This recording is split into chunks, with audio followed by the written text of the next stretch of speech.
할렐루야. 아멘. 네, 주님의 이름으로 사랑하고 축복합니다. 아멘. 오늘의 말씀의 제목은 거친들에서 종교개혁이라는 제목으로 함께 말씀을 나누어 보겠습니다. 지혜자 솔로몬은 잠언 17장 3절에서 도가니는 은을, 풀무는 금을 연단하거니와 여호와는 마음을 연단하시느니라 라고 했습니다.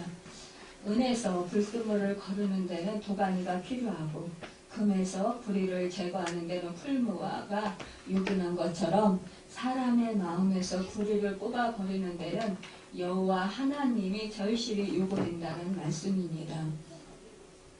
참 우리가 조금 전에 읽은 오늘 본문 말씀 호세아서 2장 14절에서 15절을 보면 그러므로 보라 내가 그를 타일러 거친 들로 데리고 가서 말로 위로하고 라고 했습니다. 또 거기서 비로소 그의 포도원을 그에게 주고 악을 골짜기로 소망의 문을 삼아 주리니 그가 거기서 웅대하기를 어렸을 때와 애굽 땅에서 올라오던 날과 같이 하리라 이렇게 말씀하고 있습니다. 여기서 우리가 우선적으로 생각해야 되는 것은 하나님께서 하나님의 자녀들을 그 거친 불로 가서 위로하고 또 그 포도원을 주신다고 했는데 또 하나님께서는 하나님의 자녀들을 훈련시키신다라는 거예요. 그러니까 우리 거친들이라 하는 것은 사실상 광야를 뜻하고요. 광야를 뜻하는 것은 사실상 우리가 이 세상에서 살아가는 데 있어서 그 모든 것을 뜻하고 있습니다. 우리가 천국의 시민이에요. 시민인데 이 땅에서 우리가 살아가는 삶 이것이 바로 광야의 삶이라는 것이에요. 근데 하나님은 우리의 삶을 통해서 우리 하나님께서 우리에게 훈련시키신다라는 거예요. 하나님께서는 우리 그 하나님의 사람들을 하나님의 사람이 되도록 그렇게 연단시키신다라는 것입니다. 우리의 인생 가운데서 하나님께서는 고난을 통해서 훈련을 시키신다라는 거예요. 이제는 우리가 마귀의 자녀였었는데 이제는 하나님의 자녀로서 온전하게 되게 하시기를 원하셔서 우리에게 고난을 허락하신다라는 것입니다. 여러분 사실상 이 세상에 살아가는 것이 얼마나 힘들고 얼마나 고통스럽고 수고하고 슬픔이 많은 곳이라면 이 고해라는 말이 생길 정도이겠습니까? 여러분 그만큼 변화무쌍한 그런 바다와 같이 우리의 인생은 이렇게 변화무쌍한 그런 삶을 살게 된다는 거예요. 저희 아버지가 이 앞에 계시지만 예전에 그 군대 생활을 하실 때 제주도에 가셔서 군대 생활을 하셨다는 거고 훈련소 가셔서 훈련을 받으셨다는 거예요. 지금은 논산에 훈련소가 있어요. 그런데 저희 아버지 때만 해도 이때 그 제주도에 있었다라는 거죠. 그래서 요즘에는 제주도 가고 싶어하는 사람이 얼마나 많습니까? 또 제주도 하면은 막 낭만적이고 아름다운 풍경을 생각하고 이국적인 그런 풍경을 생각합니다. 저도 이제 제주도에 한 서너 번 다녀온 것 같은데 그래도 또 가고 싶은 곳이 바로 제주도예요. 우리 집사님은 이제 고향이 제주도이신 집사님이 있는데 그 제주도에서 사시고 싶으시다고 그렇게 말씀을 하시더라고요.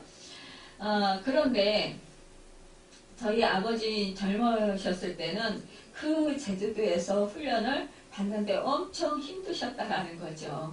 이 노인 양반들이 말씀하실 때 보면 지나간 그 과거의 말씀들을 많이 하시는데 대부분 군대에 가셔서 고생하셨던 때를 말씀하시거나 아니면은 이제 전쟁 중에 고생하셨던 말씀 또 이제 일제 시대 때에 그 고생하셨던 말씀 이런 말씀을 계속 하셔요.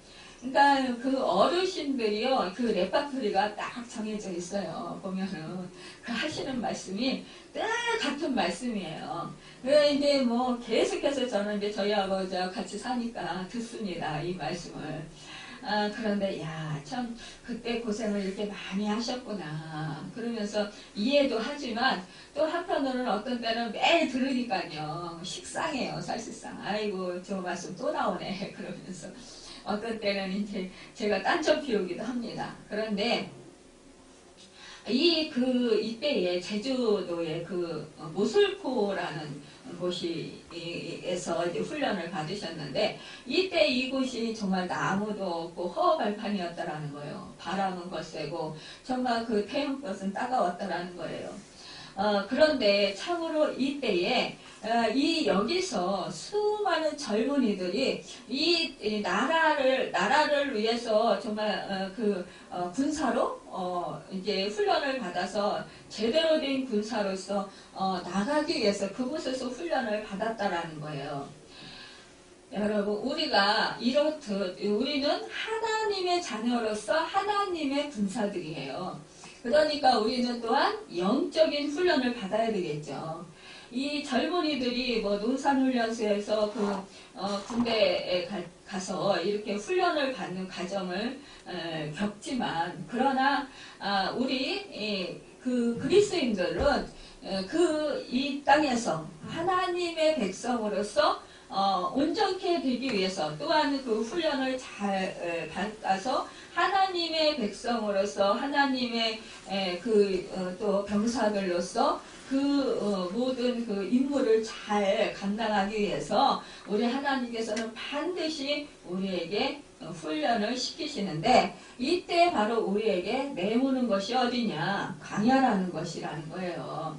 사실상 우리가 이제 믿음의 선진들을 보면은요, 또 우리 정말 훌륭한 그런 지도자들을 보면, 우리가 모세를 봐도, 모세가 40세에 이제 광야로 나가잖아요. 결국은 이 광야에서 이제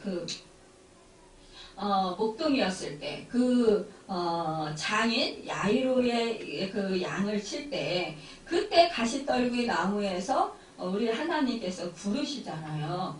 그러니까 그때까지 모세가 이 광야에서 하나님의 훈련을 받았다는 거예요. 여러분 또한 엘리야, 또 세례 요한의 경우도 살펴보면은 이렇게 하나님께서 이들을 훈련을 시키시는 그런 과정을 겪었다라는 거예요. 디셉사람 엘리야를 불의 선지자로 만들려 하실 때, 하나님은 그를 그리시냇가로 내몰아서 거기서 그 시냇물이 다 말라붙을 때까지 머물러 있게 하였다라는 것입니다. 그래서 까마귀를 통해서 그가 양식을 공급받는 그런 하나님의 은혜를 누리게 되었다는 것을 보게 돼요. 여러분, 그 후에 이방 민족의 땅 시돈의 사르밧으로 내보내어서 거기서 3년 6개월 동안에 그 기근이 다 지나가기까지 그가 정말 고된 훈련을 받게 하셨던 것을 볼 수가 있습니다. 여러분, 우리가 누가복음 1장 80절을 보면, 하나님께서는 스가랴 제사장의 아들 요한을 예수 그리스도의 선구자로 쓰시려 하실 때에, 하나님은 세례 요한이 아이였을 때 그를 빈들로 내보내서 거기에서 석청과 메뚜기를 먹고 살게 했어요. 이렇게 30세가 될 때까지 광야 생활의 연단을 받게 하셨던 거예요. 우리가 이렇게 보면은 참 이스라엘 백성들은 이 종살이, 애굽에서 종살이를 했어요. 종살이를 할 때 정말 이들이 얼마나 고통스럽습니까? 그럴 때 하나님께 부르짖어서 하나님께 기도를 했어요. 그럴 때 하나님께서 이제 모세와 아론을 보내시고, 결국 그들을 10가지 재앙을 통해서 그들을 이제 구출하십니다. 그런데 애굽에서 인도에서 내서 어디로 데려갔습니까? 가나안 땅으로 들어가게 하신다고 하셨는데, 그런데 이들을 홍해길을 건너게 하시고 광야길을 가게 하셨다는 거예요. 여기서 이스라엘 백성들이 낮에는 뜨거운 태양빛이 있었고, 밤에는 정말 너무너무 추운 영하로 떨어져서 정말 추워서 견딜 수 없는 그런 추위 속에서도 하나님께서는 이들을 그 불기둥으로 이제 그 추위를 이기게 하셨고 또 그 악한 짐승으로부터 해치 못하도록 보호해 주셨어요. 또 태양빛이 짤짤 내리칠 때는 그 사막에서 그때 하나님께서 구름 기둥으로 싹 덮어주셔서 시원하게 하시고 그들로부터 보호를 주셨다는 거예요. 여러분 이들은 결국은 하나님께서 만나를 먹여주셨고 반석에서 샘물 나게 하셨고 이들은 이렇게 하나님께서 그 공급해 주는 것으로만 먹고 살 수 있었습니다. 이들이 구름이 움직이면 함께 움직여야 했고 또 그 구름이 기둥이 서 있으면 서야 했어요. 가고 싶어도. 그렇지만 이들은 정말 어쩔 수 없이 하나님께 그 복종하는 그런 원리를 배워야 했다는 것이에요. 애굽에서 나온 약 200만의 오합지들의 백성들, 정말 이 백성들이 하나님 앞에 절대로 복종하지 아니하면 살 수 없는 그 원리를 가르쳐 주셨다라는 거예요. 어떤 때는 줄이게 하시고 또 어떤 때는 귀찮게 하셨습니다. 여러분 우리가 참으로 이렇게 하나님의 철저한 훈련을 받아야 하나님께서 우리의 하나님됨을 우리가 깨달아 안다라는 거예요. 여러분 지금 여러분의 삶 속에 지금 힘든 문제가 있습니까? 지금 그렇다면 지금 하나님께서 나를 지금 연단하시고 계시는구나. 내가 지금 옛적에 하나님을 섬기지 않을 때 그 사랑했던 것, 내가 잘못 생활했던 것, 그런 것들을 하나님께서 버리도록 그렇게 인도하시는 거야 하는 것을 깨달으시길 바랍니다. 여러분 여러분의 그 마음과 생각과 가치관이 이제는 옛적에 하나님을 믿지 않을 때의 그런 것을 가지고 있다라면 이제는 하나님을 믿는 백성으로서 하나님의 자녀로서 이제 하나님의 그 훈련과 하나님의 인도하심을 받아야 된다라는 거예요. 그런데도 아직까지도 이 하나님을 믿으면서도 계속해서 자기가 그 가치관을 버리지 못한다면 하나님께서는 또 제약들을 버리지 못한다면 그 제약을 끊어버리게 하기 위해서라도 하나님은 연단을 시키신다는 거예요. 여러분 우리가 하나님께서 왜 나에게 이런 연단을 시키시는가? 하나님이 여러분을 저주해서 여러분을 죽이려고 망하게 하려고 그런 연단을 시키실까요? 우리 하나님은 하나님의 생각은 뭐라고 했습니까? 하나님의 생각은 재앙이 아니라 평안이라고 말씀하셨어요. 하나님의 본심은 우리를 살리려 하시는 것이고 하나님의 본심은 우리를 사랑해서 하나님의 하나밖에 없으신 아들을 나를 대신해서 죽게까지 하시는 그 은혜를 베풀어 주셨다라는 사실을 우리가 생각할 때 우리는 어떠한 상황에서도 하나님을 의심하지 않을 수 있다는 거예요. 여러분 사람에게 있어서 가장 정말 사랑하는 자가 누구입니까? 우리가 부부끼리 서로 사랑하라고 그래요. 그런데 여러분 사실상 이 어미에게는 이 자식만큼 정말 떼어놓을 수 없는 것이 없는 것 같아요. 부부 사이라고 할지라도 이 자식을 끔찍이 사랑하는 것이 바로 엄마인 것 같습니다. 여러분 이렇게 하나님께서는 우리 엄마와 같은 사랑으로 우리를 사랑하신다는 것입니다. 여러분 이렇게 엄마 같은 사랑이라고 하니까 하나님이 교회에서 말하는 어머니 하나님이 아닙니다. 저는 옛날에 정말 그 어머니 하나님도 있어요. 그러면서 어머님 하나님에 대해서 아세요? 이렇게 말하는 바람에 어머니 성격을 가지신 하나님이 계시죠. 이렇게 말을 했어요. 그랬더니 어머니 같은 성격을 가진 하나님이 아니라 어머니 하나님이라는 거예요. 그럴 때 아니라고 저는 이제 그때 하나님의 교회에 다니는 사람한테 말한 적이 있어요.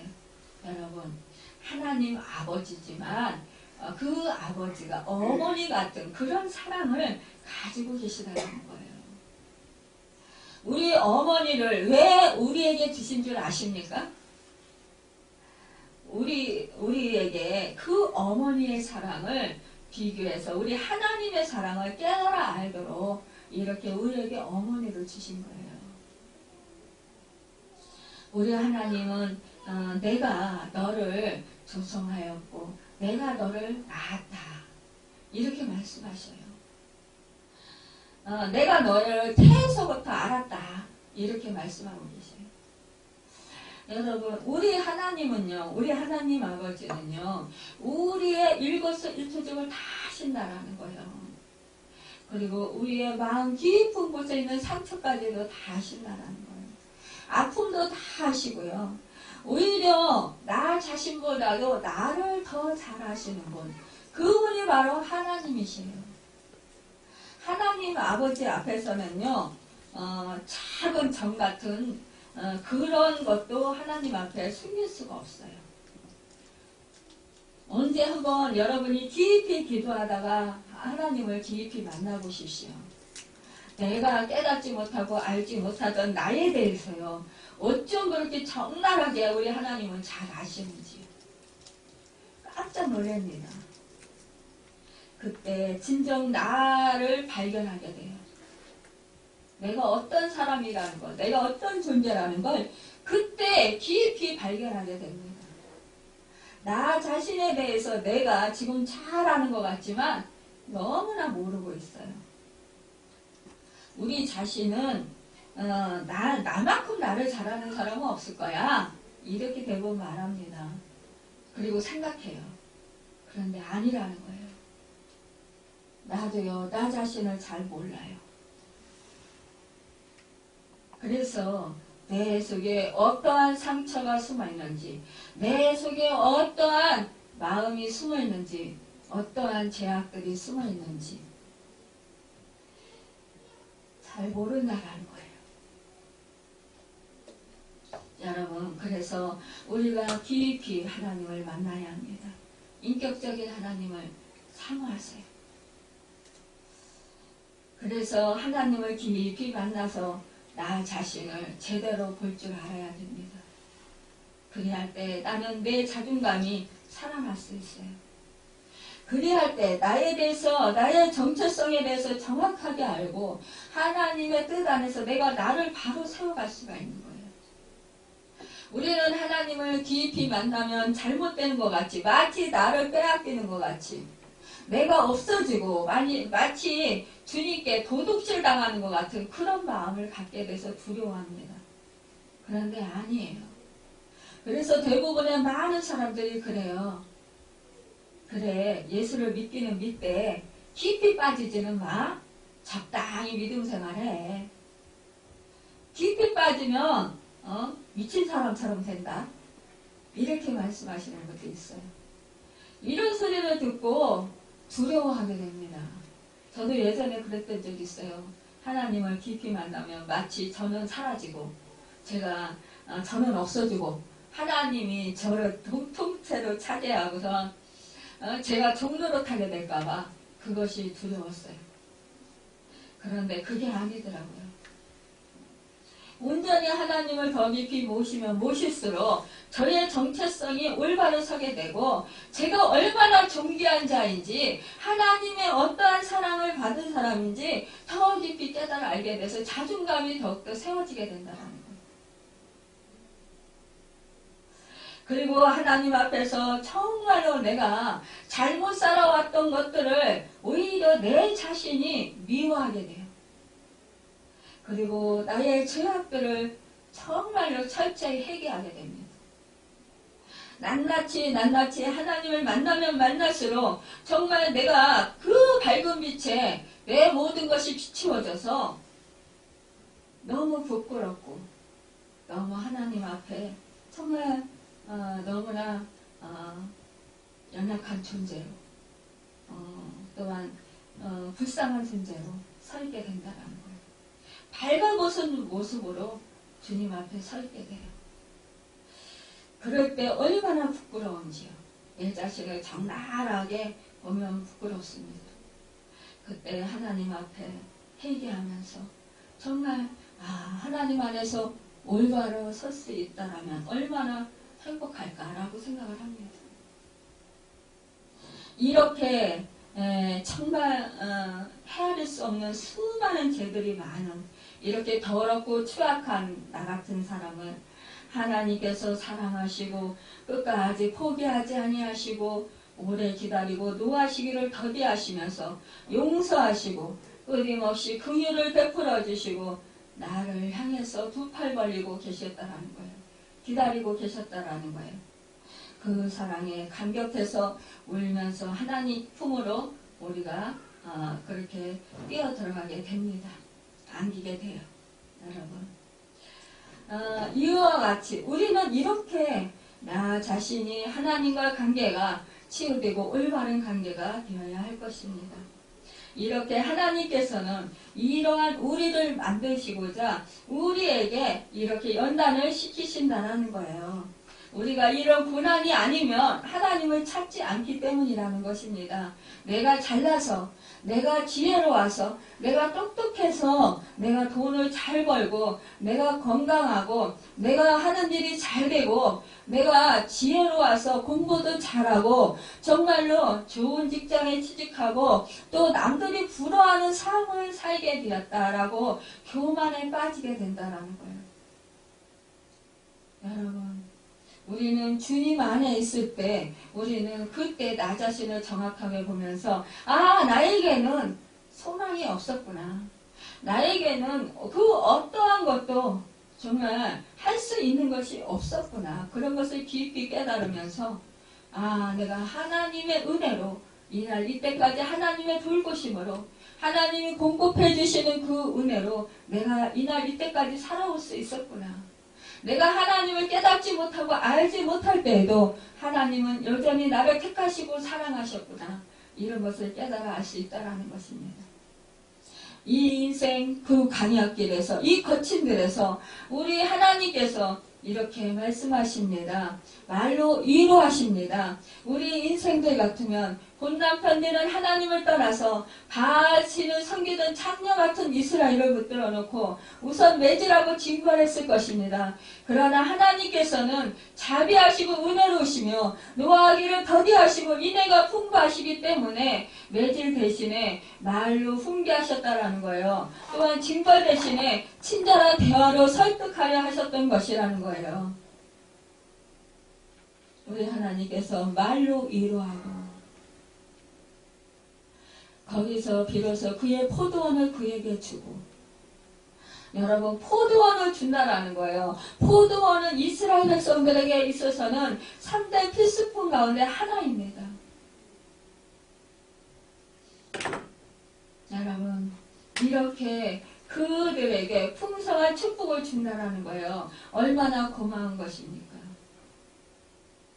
또한 하나님께서는 악을 골짜기로 소망의 문을 삼아주시겠다고 이렇게 그 약속해 주십니다.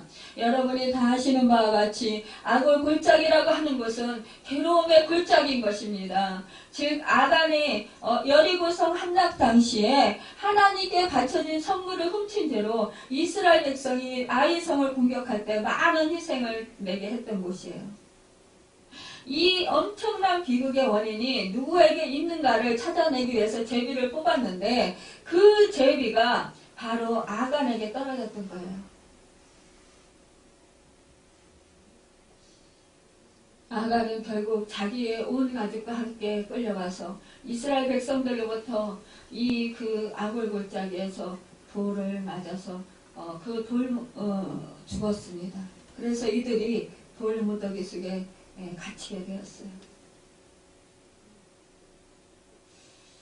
여러분, 이 아골 골짜기는 죄인을 처벌하는 형벌이 있는 곳입니다. 또 범죄한 사람을 그 가족과 함께 죽이는 처참한 곳입니다. 악을 골짜기란 절망과 저주의 골짜기인 것입니다. 죽음의 골짜기인 것이에요. 그런데 하나님께서는 그 악을 골짜기로 소망의 문을 삼아주시겠다라는 것입니다. 이 언약은 일체의 비극과 불행을 도말하시고 앞으로는 은혜와 평강을 내려주시겠다라는 엄청난 축복입니다. 네, 여러분, 하나님께서는 또 거친 들에서 종교개혁을 시켜주시겠다고 말씀하셔요.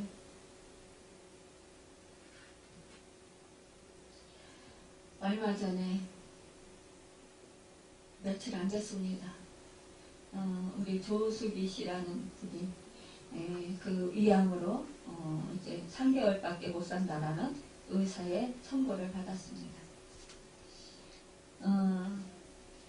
그리고 나서 투병 생활을 했어요. 이 남편이 정말 병간을 하면서 너무너무 지쳤습니다. 그런데 그 권사님이 누나인데 그 가정에서 권사님 한 분만이 믿음 생활을 해요. 그런데 그분에게 너무 급박하니까 누나 우리 아내를 위해서 기도 좀 해줘 이러더래요. 근데 그 누나를 위해서 누나가 다 믿지 않는 사람들이 앞이니까 쑥스럽고 기도해주기가 그렇더래요. 그래서 기도를 못 해줬어요.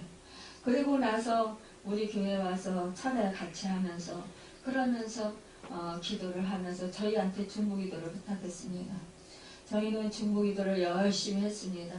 그러던 어느 날 결코 우리에게 와도 된다라는 그런 이제 그 부름을 받았습니다.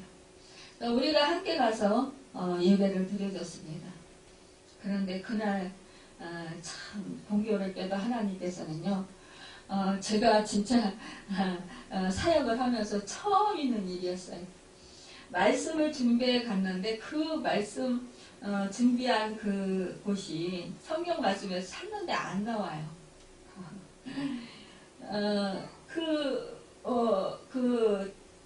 어떻게 그 글씨를 써가지고 갔는데, 또 복사를 해가지고 갔는데, 그곳이 지워져가지고요.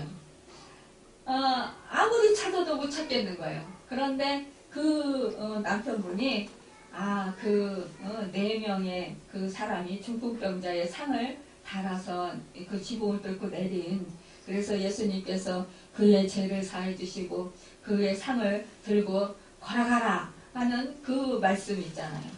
그 말씀을 찾아가지고 그분이 이런 말씀이 있네 이러시면서 말씀하시는 거예요.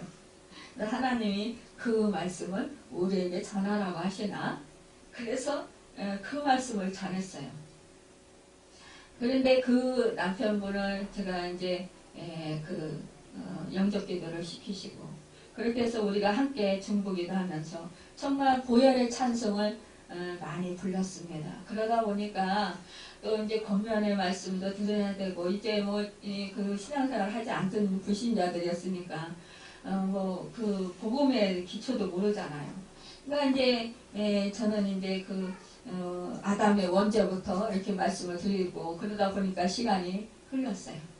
30분만 예배를 드려달라 했는데 2시간을 드린 거예요. 그러니까 이분이 오지 말라는 식으로 말씀을 하시더라고요. 그런데 그때 우리가 기도해 드렸을 때요. 그 아내분은 처음에는 너무나 기운이 없었어요. 그래서 힘이 없었는데 우리가 가서 정말 기도해주고 했을 때 이분의 제가 이마에 누워있는 분한테 안수를 했을 때 이분이요 땀을 쫙 흘리시는 거예요. 그리고 나서 이분이 기도받고 나서 눈이 동그래졌어요. 얼굴이 활색이 돌았습니다. 그리고 우리가 이제 기도하고 집으로 오려고 할 때 저를 손을 꼭 붙잡으면서 정말 기도해 주실 때 너무 마음이 평안했어요. 그 기도받기 전에는 몸이 아팠었는데 기도받고 나니까 이렇게 마음이 평안해졌어요. 감사합니다. 그러면서 그렇게 기뻐하는 거예요. 근데 이 사단은 원래 가까운 사람을 통해서 역사를 하잖아요. 이 남편을 통해서 역사를 해가지고. 근데 이 부인이 우리가 오고 나서 깊은 잠에 빠진 거예요. 근데 이분이 그 전에 세포가 이렇게 강한 그 있는 사람들은 굉장히 아파요. 통증이 엄청 심합니다. 그런데도 평안히 잠을 잤어요. 깊은 잠을 잤어요. 그런데 이 남편은 어떻게 생각했냐? 2시간 동안 지쳐가지고 골아 떨어졌다는 거예요. 그러니까 우리가 보는 견해에 따라서, 생각하는 견해에 따라서 이렇게 틀려요. 저희 아버지가 아플 때 기도해드리면 우리 아버지는 기도 받는 중에 주무셔요. 근데 기도받고 나서 아버지는 병이 치료돼요. 그래가지고 나와서 팔팔하게 또 며칠 동안 또 생활해요. 이렇게 생명 연장이 됐는데 그분은 그렇게 말씀을 하시는 거예요. 그러면서 오지 말래요. 그래서 우리는 어쩔 수 없잖아요. 그 문을 안 열어주겠다는데 어떻게 가요. 그러니까 우리가 여기서 중부기도를 했죠. 그런데 얼마 살지 못하고 결국 갔어요. 근데 너무나 놀라운 것은 하나님께서 그 영혼을 사랑하시고 그 영혼을 구원해 주셨다는 사실입니다. 그 영혼 가는기 전날 몇 시간 전에 이 의사가 이제 몇 시간 못 삽니다. 그랬을 때 친족들이 다 모인 거예요. 그런데 이 권사님이 그날은 기도해주고 싶은 마음이 들더래요. 그래서 가슴에다 손을 얹었더니 너무너무 아프더래요. 그래서 아유 내가 여기 아픈 거 보니까 이렇게 아픈 거 보니까 이렇게 아팠구나. 이렇게 많이 아팠구나. 그러면서 많이 아프지? 그렇게 얘기를 했대요. 그랬더니 그분이 많이 아프다고. 다른 데 만지면서 여기도 이렇게 아프구나. 그러니까 그렇게 아프다고 그러더래요. 그래서 기도를 해줬더니 정말 또 눈이 동그래지면서 또 이렇게 아주 환해지더래요. 얼굴이. 그리고 나서 이제 언제 또 이제 그 운명을 할지 모르니까 그냥 돌아가라. 그래서 집에 왔다라는 거예요. 왔는데 12시 반 정도에 누웠는데 환상으로 그 상여 같은 것이 하얀 것으로 된 것을 거기 나가면서 그 뒤에 세마포 입은 사람들이 줄을 지어서 쫙 뒤를 따르더라는 거예요. 그래서 그때 천국에 갔다라는 것을 권사님이 알았다라는 거예요. 근데 그 시간, 그 권사님이 환상을 보는 그 시간에 이 자매는 천국을 가게 됐다라는 거죠. 그런데 저에게는 그날 우리 하나님께서 말씀을 주셨어요. 말씀을 새벽에 주셨어요. 그 이튿날 그러니까 새벽에 주셔가지고 그 장례식장에 저희가 그날 가서 그 말씀을 전했습니다. 에브라임이여 내가 어찌 너를 놓겠느냐. 이스라엘이여 내가 어찌 너를 버리겠느냐. 내가 어찌 너를 아도마같이 놓겠느냐. 어찌 너를 수고인같이 두겠느냐. 내 마음이 내 속에서 돌이켜 나의 긍휼이 온전히 불붙듯 하도다. 호세아서 11장 9절입니다. 이 말씀을 주셨어요. 이렇게 이 자매가 예전에 그 시어머니 병원을 인해서 입원했을 때 그 병원에 가서 있을 때에 그 병원에 사역하는 그 전도사님이 그 어머니를 기도해 주더라는 거예요. 근데 이때에 저도 50견이 와서 팔이 안 올라가요. 저도 기도해 주세요 라고 전도사님한테 부탁드렸더니 이 전도사님이 영접 기도를 시킨 거예요. 그래서 영접 기도를 받고 그리고 이제 기도를 받은 거예요. 그런데 그때 정말 병원에 가서 치료를 받고 그랬었는데도 불구하고 50견이 전혀 낫지 않았다라는 거죠. 그런데 그 기도받고 그 전도사님은 가버렸는데 이분이 팔이 그 즉시에 나았다라는 거죠.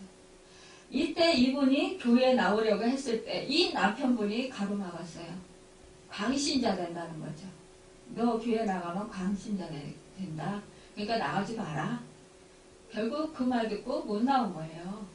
그게 4, 5년 됐다라는 거죠. 결국은 이분이 암이 걸렸잖아요. 배가 어느 날 갑자기 아파서 그냥 별거 아니겠지. 위장병이겠지. 이러고 병원에 가서 진찰을 받았는데 위암 3기라는 진단을 받게 되었던 거예요. 여러분, 이분이 건강했었어요. 평상시에는. 겉으로 보기에. 누가 암이 있는 줄 생각을 했겠습니까? 우리가 지금 겉으로 보기에 다 건강해 보여요. 그런데 누가 어디가 어떻게 아픈지 누구 모르는 거예요. 언제 어떻게 아파서 갑자기 정말 하나님이 불러가실지 모르는 거라는 거죠. 그렇기 때문에 우리는 우리의 앞길을 한치라도 모른다라는 것입니다. 우리의 인생 앞에 어떠한 일이 있을지 우리는 모른다라는 거예요. 그런데 그날 이 아들이 없었어요. 근데 문상을 갔더니 이 아들이 혼자 지키고 있더라고요. 그런데 이 아들이 얼마나 저희를 정말 너무너무 정성껏 맞이하는지요. 정말 저희가 그 아들의 모습 속에서 정말 하나님의 그 은혜를 너무 깊이 맛보았습니다. 그 아들이 우리를 맞이하고 정말 우리에게 얼마나 고마워하는지. 그 어머니가 우리가 가져간 성경책 그 2권을 머리맡에 두고, 우리는 계속 예배를 드리러 갈 수 있을 줄 알았어요. 머리맡에 두고 그 천국에 가는 그날까지 그렇게 지냈다라는 거예요. 그러니까 간절히 하나님을 사모했던 거예요. 그 남편이 그 안에 정말 제가 그랬거든요. 생명은 하나님께 있다. 하나님께서 여기까지 이 자매가 인생이 이 땅에서의 할 일이 다 했다면 데려가실 것이고, 또 아니면 이 땅에서 더 생명 연장을 치료해주셔서 시켜주실 것인데, 그것은 하나님의 뜻에, 하나님의 권한에 있기 때문에 우리는 알 수 없지만, 그러나 우리는 하나님께 일단은 기도하고 우리가 예배를 드려보자, 믿음으로 한번 구해보자라고 말씀을 드렸어요. 최선을 다해보자. 이제 세상의 의술로는 끝이 났고, 이제는 어떠한 방법도 할 수 없는데 하늘만이 열렸다. 이제 하나님께로 가는 길밖에 없다. 하나님께서 참의원이 되시고 생명의 주인이 되시니까 우리가 하나님께 소망을 두자. 그리고 이 땅에서 이제 생명 연장을 안 시켜준다 할지라도 예수를 믿고 구원을 받아서 천국 백성이 된다는 것은 얼마나 큰 기쁜 일이고 우리에게 정말 축복입니까? 이 가정을 택하셔서 이렇게 하나님께서 정말 이러한 그 암이라는 질병을 통해서 불러주셨으니 얼마나 감사합니까? 마지막 가기 전에 이렇게 말씀을 드렸어요. 그랬더니 그때는 그러겠다고 해놓고 마음이 변했습니다. 여러분, 우리는 이렇게 자기의 입장에 따라서 자기가 보여지는 것에 따라서 이렇게 행동이 달라질 수 있고 말과 또 행동이 달라질 수 있습니다. 그러나 하나님께서는 언약하신 그 말씀을 변혁하지 아니하신다라는 것입니다. 여러분, 이 딸을 하나님께서 이미 택하셨고 하나님께서는 오래 참으시고 노하시기를 더디하시면서 기다리셨어요. 그 50견을 치료해 주시고 살아계신 하나님 그 역사하심을 이 딸로 하여금 그렇게 정말 생생하게 그렇게 체험하도록 그렇게 은혜를 베풀어 주셨지만, 표적을 나타내 보여주셨지만, 그러나 당신의 그 남편의 말을 더 들었고 또 그 딸이 결국은 하나님께로 돌아오지 못했습니다. 결국 하나님께서는 이 딸을 사랑하셔서 결국은 암이라는 것을 허락하셨고, 결국은 그 딸을 통해서 그 가정이 예수 믿고 구원받는 축복의 역사가 일어나게 되었습니다. 여러분, 우리는 이것이 우리 인간이 생각하기에 우리는 이것이 정말로 가슴 아픈 일이고 또한 이별해야 되는 슬픔입니다. 하지만 이것을 통해서 우리는 소망을 가질 수 있는 것은 하늘나라의 그 시민으로서 거듭나는 것이라는 것입니다. 그 영혼이 새 생명을 받아서 하나님의 자녀가 돼서 영원히 사는 것이라는 것입니다. 우리가 그 장례식장에 정말 가서 우리가 위로를 오히려 받고 왔습니다. 왜냐? 그 아들이 자기 어머니가 하늘나라에 갔다라는 것, 또 그 남편이 당신의 아내가 하늘나라에 갔다라는 것, 이것 때문에 큰 위로를 받았고 정말 기뻐했습니다. 또 감사했습니다. 그리고 그들도 예수를 잘 믿겠다고 말씀하셨습니다. 여러분, 우리의 보람이 무엇입니까? 이것입니다. 바로 우리가 하나님께서 우리를 택하시고 하나님의 자녀를 삼으시고 우리를 일꾼을 삼으셨습니다. 우리가 받은 은혜에 감사함으로 우리는 정말 한 영혼이라도 나와 같이 그런 구원을 받고 그 사랑을 받게 하기 위해서 우리는 힘써서 때를 얻든지 못 얻든지 기도하며 또 복음을 전합니다. 여러분, 그리할 때 우리는 이렇게 열매를 맺을 때 얼마나 기쁘고 감사한지 몰라요. 우리가 이렇게 쓰임받을 수 있다는 것, 정말 한 영혼이 그렇게 구원을 받아서 하늘의 축복을 누리며 살아갈 수 있다는 것, 이것이야말로 큰 축복이지 않겠습니까? 여러분, 우리가 이 세상에서 물질을 많이 가졌고 이 세상에서 건강하고 이 세상에서 정말 명예를 높이 받아서 많은 사람들의 부러움을 사고 많은 사람들에게 인기가 있고 많은 사람들에게 존경을 받는다 할지라도 여러분, 우리는 육신의 옷을 언젠가는 다 벗고 가야 할 때가 오는 것입니다. 그리할 때 여러분 가져갈 것이 여러분 있습니까? 어떤 것을 여러분은 가져갈 수 있겠습니까? 조수기 씨, 이 자매도 열심히 살았어요. 한 남편의 아내로서, 또 한 자녀를 둔, 아들을 둔 어머니로서, 정말로 아주 깔끔하고 또 열심히 최선을 다해서 살았더라고요. 그런데 여러분, 이 모든 것을 살만하니까 다 놓고 가요. 그렇다면 우리가 가져갈 수 있는 게 뭐입니까? 물론 자녀에게, 내가 사랑하는 남편에게 그래요, 살기 좋도록 좀 편안하게 살 수 있도록 물질을 좀 주고 가고, 내가 그래도 좀 집안을 평안하도록 이렇게 만들어 놓고 가면 물론 좀 좋겠지요. 후회는 없겠지요. 그러나 그 무엇보다도 정말 믿음의 유산을 남겨두고 갈 수 있는 것, 이것이 바로 가장 복 중에서 큰 복이라는 것입니다. 여러분, 이 세상 그 어느 것과도 바꿀 수 없는 큰 축복이라는 것입니다.